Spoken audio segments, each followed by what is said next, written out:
Hi, everybody. Welcome back. It's your favorite professor, Dr. T. All right, we're going to move on to solving a distance, rate, time problem using a linear equation. Linear just means one variable. It usually is represented by a straight line. It's not curvy. All right, so the formula for distance, rate, and time, I'm just going to click on the explanation so you can see, is distance equals rate times time.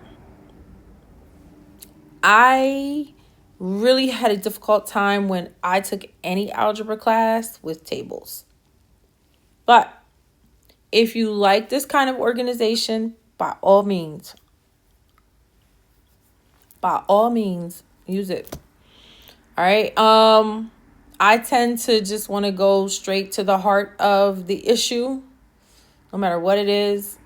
So I just need to know what I'm solving for, and then I solve it. Okay, so what do I mean by that? I mean, I just go straight to the 85 miles per hour plus the 95 miles per hour is equal to 432. And how long will it take for the two trains to meet? How long means time. So that means that the X is representing time. This is 85 plus 95. It's the same thing as 90 plus 90, right? So 180. 180x equals 432.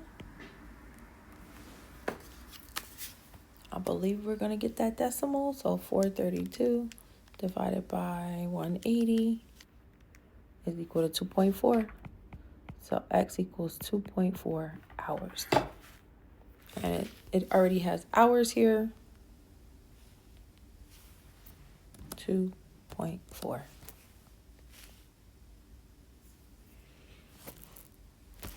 Okay, let's try another. So in this one, we have two cars. They're leaving a town 950 kilometers apart at the same time and travel towards each other.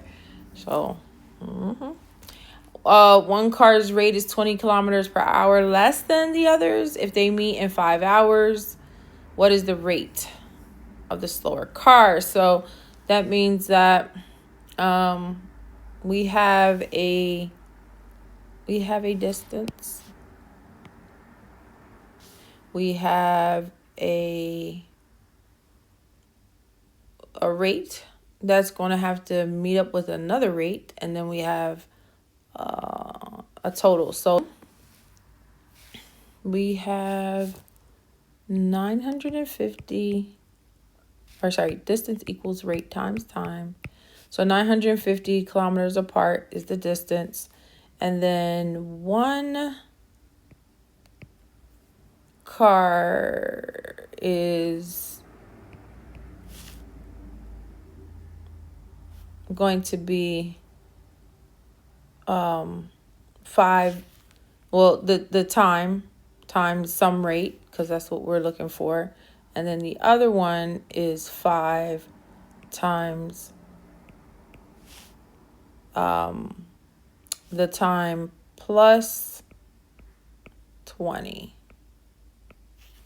Okay, so 950 equals 5x plus 5x plus 100. Sorry, I'm writing uphill. And then I can subtract 100 from both sides and do 850 equals 10x.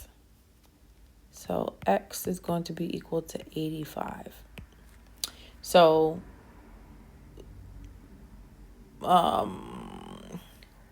the rate of the slower car is going to be 85 kilometers per hour.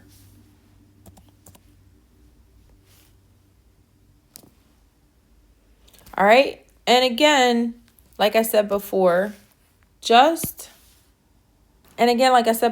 if you get stuck, click on the explanation. Once you get to about 2, 3, 4 problems, you'll start to see patterns. As always, thank you for watching, and I'll see you next time. Don't forget to like, share, and subscribe.